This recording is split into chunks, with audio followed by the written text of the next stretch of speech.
Madame, mademoiselle, monsieur, bienvenue à Métro News. Voici les principaux titres qui seront développés aujourd'hui. Plus d'une quarantaine de dirigeants de partis politiques ont répondu favorablement à l'invitation du chef de l'État qui veut avancer sur le dossier du financement des partis politiques. Promulgation par le président de la République du texte de loi permettant aux entreprises d'instaurer le travail 24 heures sur 24 par tranche de 8 heures. Quelques dizaines de personnes ont pris part ce jeudi à la 4e journée de manifestation organisée par une branche de l'opposition. Le mouvement s'est déroulé sans incident majeur. Métro News vous est apporté par Haytrack, l'esprit bâtisseur, et Inoto SA, concessionnaire des véhicules Toyota. L'huile mobile, c'est qualité et performance qui fait partie de toute activité que nous entreprenons chaque jour dans la vie. Dans le développement de la société, quel que soit le domaine où évoluer, l'huile mobile toujours garantit bon fonctionnement moteur, tout appareil, à toute machine. L'IPAB jamais la guerre en route. Et ses partenaires à 100%. L'huile mobile pour moteur, dirait plus longtemps. Chaque continent, chaque pays, chaque route est différente. Derrière chaque virage, une nouvelle aventure vous attend. Toutes les routes nécessitent une attention particulière. C'est pourquoi, achetez votre Toyota chez un distributeur officiel. Vous obtenez un véhicule fabriqué spécifiquement pour votre pays. Un service après-vente spécialisé. And genuine spare parts that will make your investment and vehicle perform to the maximum.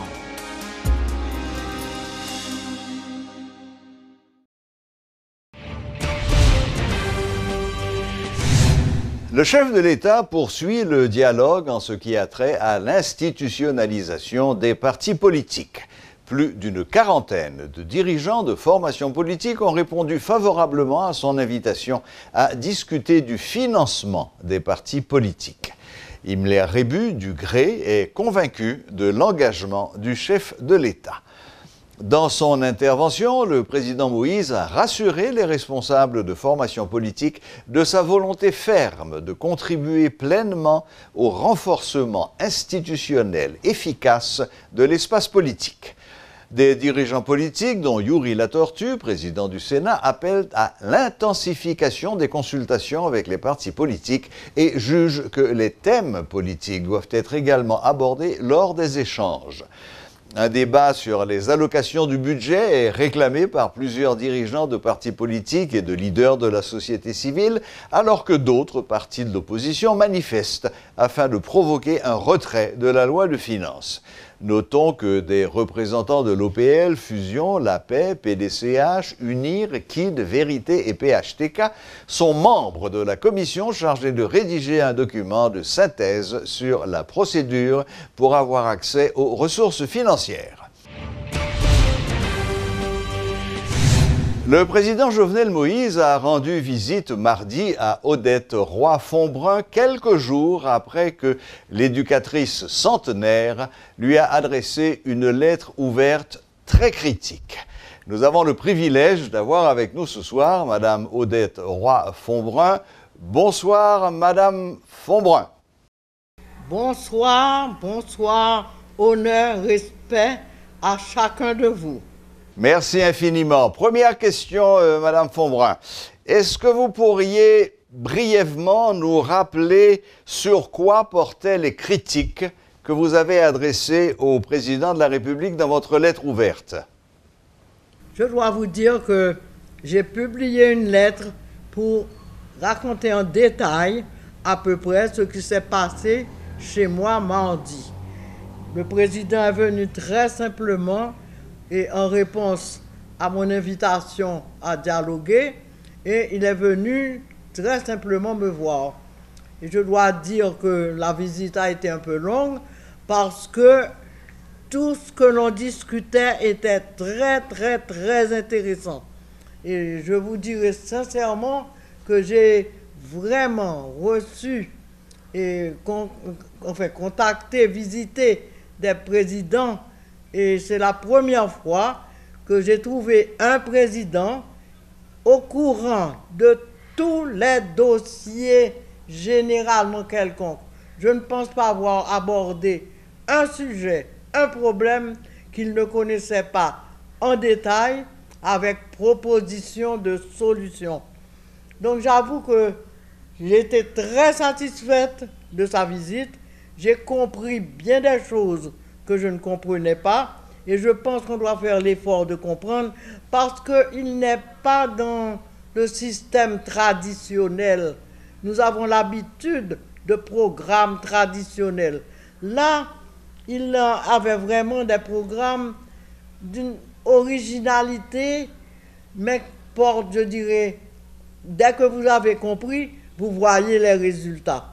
Quand il a parlé de la caravane qui est une vraie combite et du gouvernement avec la population, et pour résoudre des problèmes que tout le monde connaît, tous les canaux d'irrigation qui sont bouchés, toutes les rivières qui ne sont pas draguées. Donc, vraiment, à ce moment-là, on entre dans les projets et on comprend ce qu'ils proposent. Je dois vous dire sincèrement, c'est la première fois de ma vie, et je sais que j'ai rencontré des présidents, c'est la première fois que j'étais satisfaite. Je lui ai exprimé mes critiques, puisque j'en ai, et mes suggestions, et puisque j'en ai. Donc je peux vous dire que j'ai terminé avec force sur mes propositions, et je pourrais vous en parler tout à l'heure. Mais sincèrement, il y avait un échange, je dirais, honnête, un échange, et on sentait qu'il y avait le désir de résoudre les problèmes. Il est d'accord pour dialoguer, il n'est pas politicien, comme je lui ai dit, car il aurait dû avoir profité du problème du budget pour immédiatement se mettre à dialoguer et résoudre un tas de problèmes qui se trouvent dans le budget. Il a une conception de son budget programme que les gens ne comprennent pas, donc il devra revenir sur le problème du budget. Mais là n'est pas vraiment le mal. Moi, j'avoue que si je prends la parole, c'est parce que je suis angoissé par cette situation où les Haïtiens continuent de se disputer, continuent de s'attaquer, au lieu de voir les problèmes majeurs du pays, le principal étant la misère. Au lieu de combattre, de se mettre ensemble pour combattre cette misère, eh bien, on se dispute, on s'entretue. J'ouvre le journal, il y a des morts, il y a encore même cet après-midi quelque chose qui s'est passé avec une voiture qui a tiré, alors que le moment était opportun pour Haïti d'être ouvert au tourisme. Toutes ces îles qui ont été attaquées par le cyclone, eh bien, tous ces visiteurs seraient venus chez nous. On ne peut pas venir chez nous parce que on se dispute, on se bat, c'est la violence, c'est l'anarchie. Alors je pense que mon appel, c'est vraiment pour attirer l'attention du peuple haïtien, le danger qui nous menace. Si nous continuons, nous arrivons vers le retour des tanks de la MINUSTAH. Je ne peux pas oublier ces tanks qui circulaient dans nos rues avec leurs canons braqués sur moi parce qu'on se disputait. Si on recommence à se disputer, si on continue dans la violence, nous recevrons encore des tanks de la MINUSTAH. Donc j'entends attirer l'attention que le pays est riche. Au lieu d'exploiter ses richesses, nous nous disputons. J'insiste auprès de la majorité nationale, auprès surtout des politiciens, parce que ce sont les politiciens qui mènent la danse dans les manifestations de rue. Ils ont une responsabilité, une très grande responsabilité. C'est d'arrêter les manifestations qui sont désastreuses pour le pays. Les enfants ne peuvent pas aller à l'école, les marchands ne peuvent pas vendre, les magasins sont obligés de fermer pour éviter qu'on casse leurs vitres. Et en final, c'est mauvais pour le pays, ça appauvrit le pays et ça divise encore plus la société. Donc Madame je pense Fonbrun. que je les invite vraiment à arrêter les manifestations, à s'asseoir pour débattre des problèmes du pays et chercher ensemble des solutions. Et les solutions sont nettes, claires et précises. Le pays est riche, toutes ces richesses sont à l'intérieur. Il faut se mettre ensemble pour créer ce mouvement vers l'intérieur, vers la dynamisation des départements où se trouvent ces richesses, pour qu'on ait maintenant un touriste que j'appelle un touriste local. La diaspora entend visiter son lacaille, mais son lacaille, c'est un endroit où il n'y a même pas de toilette, donc et il faut développer l'intérieur. Donc je pense qu'en se mettant ensemble, je ne vous donne pas 2 ans pour que ce pays soit vraiment le centre historique et culturel de la Caraïbe. C'est la place d'Haïti. Madame Fonbrun, oui.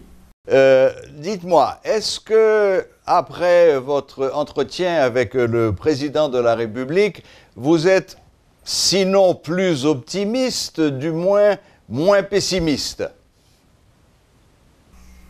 Je suis moins pessimiste en ce qui concerne le gouvernement, mais en ce qui concerne les politiciens et les manifestations, je suis obligé de crier fort, attention, vous êtes en train d'enterrer le pays, vous êtes en train d'augmenter la misère.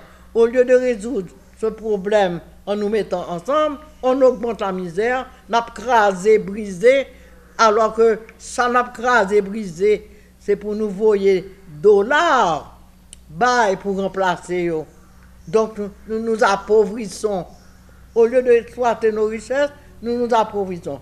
Stoppez, arrêtez la division, arrêtez les manifestations, dialoguez, asseyez-vous. Nous sommes tous haïtiens concernés par le devenir de ce pays. Ce n'est pas en nous disputant, mais en nous mettant ensemble, en cherchant des solutions aux problèmes du pays.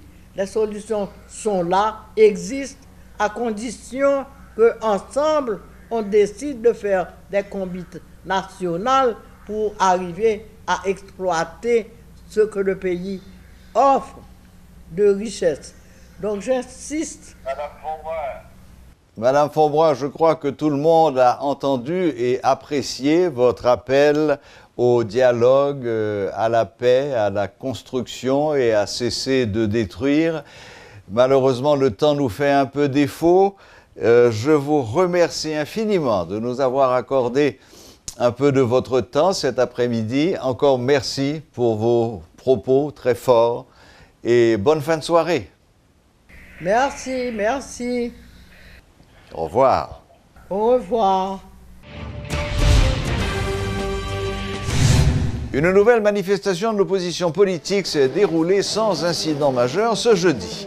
Les organisateurs n'ont pu rassembler que quelques dizaines de manifestants qui ont sillonné plusieurs quartiers de la capitale avant de mettre un terme au mouvement au Champ de Mars.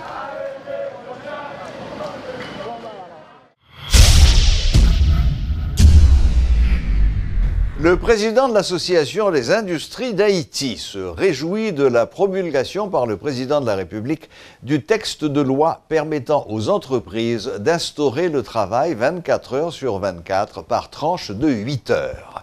Georges Sassine appelle par contre l'État à faciliter ce type de travail en mettant à disposition des moyens de transport, de l'éclairage et en assurant la sécurité des employés sur le chemin de leur travail. L'entretien des places publiques de la capitale va passer sous la responsabilité de la mairie de Port-au-Prince. Une nouvelle annoncée ce jeudi en conférence de presse par le maire de la capitale, Yuri Chevry, qui a précisé que les agents d'entretien seront désormais rétribués par la commune et non par le ministère de l'Intérieur.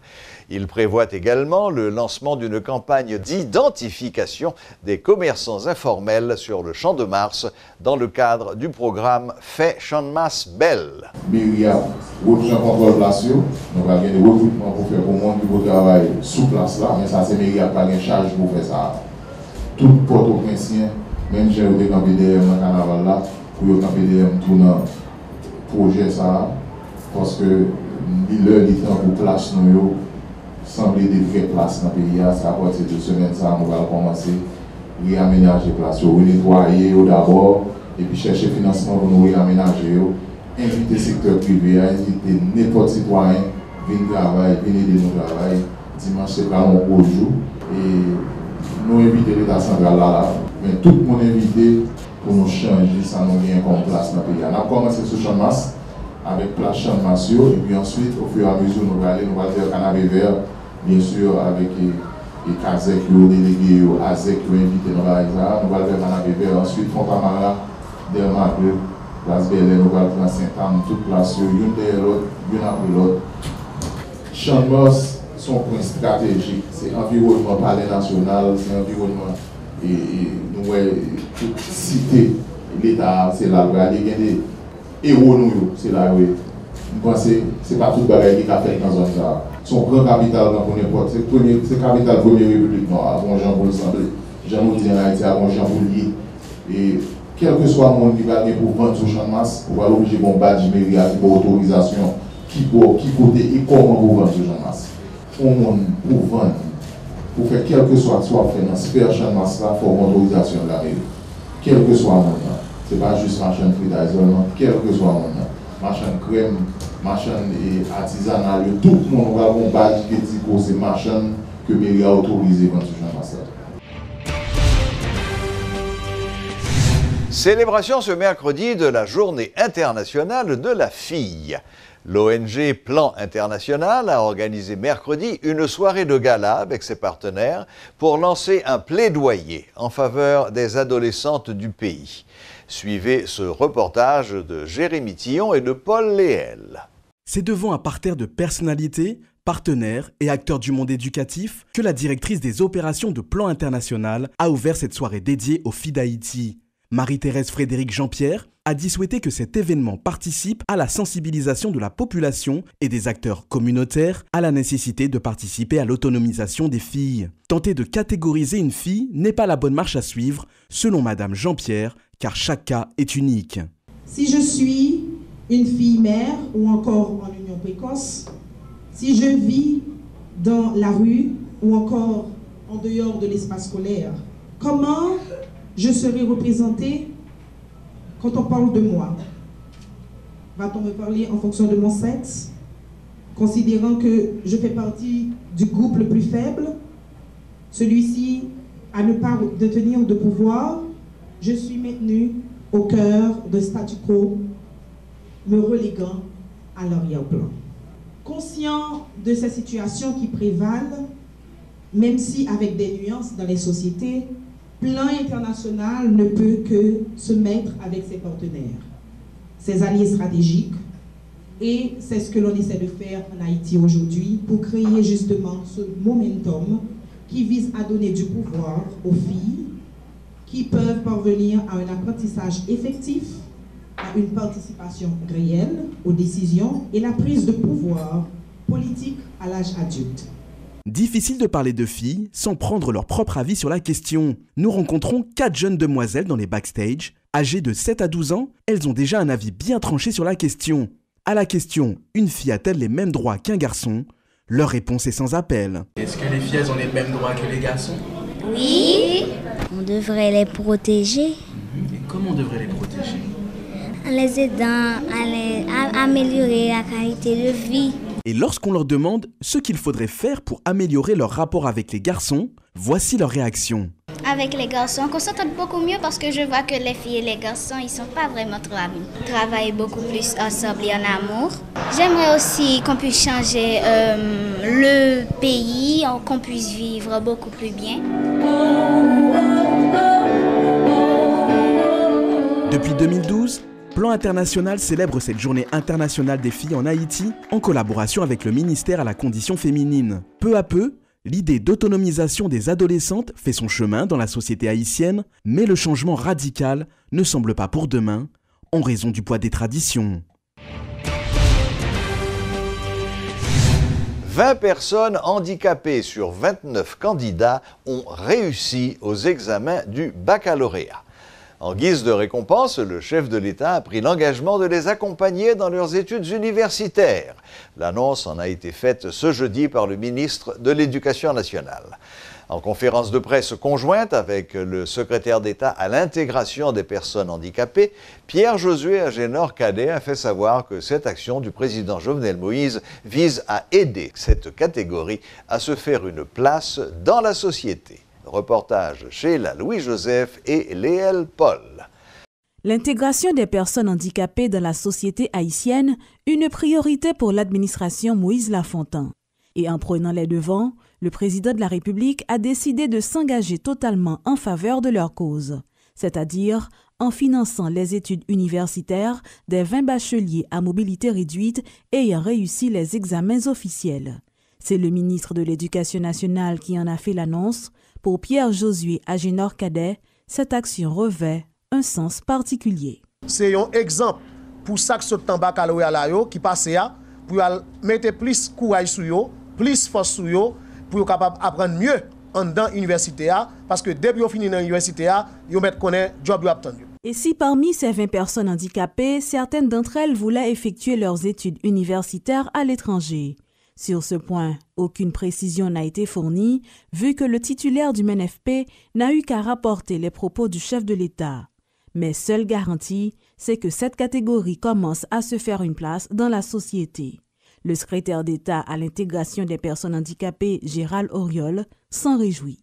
Ça a son bagage clé vraiment et dans toute lutte que nous avons menée pour l'intégration des handicapés. Parce que automatiquement que les handicapés a vraiment gain connaissance et meubler l'esprit li, gain en formation professionnelle ou universitaire, eh bien, il est capable de dégager dans la vie comme ça doit. De ce fait, le gouvernement a donné le ton en intégrant 2 femmes à mobilité réduite dans le système éducatif haïtien. Carole Célestin a été nommée et installée au poste de technicienne senior 1 à la direction de la formation et du perfectionnement. Et Kerlange Polema, au même titre, à la direction des affaires administratives. La boxe s'invite au Caribé Convention Center le jeudi 26 octobre à l'occasion de la 3e édition du Gala des champions. À l'affiche, côté haïtien, les champions Wilkie Canfort, Mélissa Saint-Ville et le numéro 2 mondial WBA poids léger Evans Pierre. En prélude à ce gala, le promoteur de cette initiative, Jacques Deschamps-Fils, invite le grand public à venir rehausser l'éclat de cette soirée en vue de promouvoir la boxe. Donc tout d'abord, le 26 octobre, au Caribé, nous avons 3 de champions. Evans, Wilkie Canfort et Dame Kevin Chouchou, Caribéa, Mélissa Saint-Ville. Et nous avons gagné un combat pour l'autre championnat fait des Caribés, des Mimouches. Ça, c'est un match qui prend une grande première en Haïti. Pour qui ça? Parce que pour la première fois, 2 boxeurs classés parmi les 10 meilleurs mondiaux de catégorie prennent Goumen Yunaklot. Donc ce sera un combat entre un Panaméen, Gilberto Pedrosa, et le Mexicain Saúl Juárez. Le clou de la soirée sera bien sûr le championnat WBA. Fédé latine des poids légers entre Evans Pierre, qui a mis titre en jeu pour la 4e fois. Et il est très possible que ce sera la dernière fois que Evans a mis titre en jeu. Ensuite, nous aurons le championnat WBA Fédé latine des super welter, côté que Wilkie Canfort, que nous tous connaissons, prend le titre en jeu face à un Vénézuélien, Jean-Carlos Prada. Même compter sur nous-mêmes la presse pour nous vraiment faire promotion soirée. Non seulement faire promotion soirée, mais il faut faire promotion boxeur local.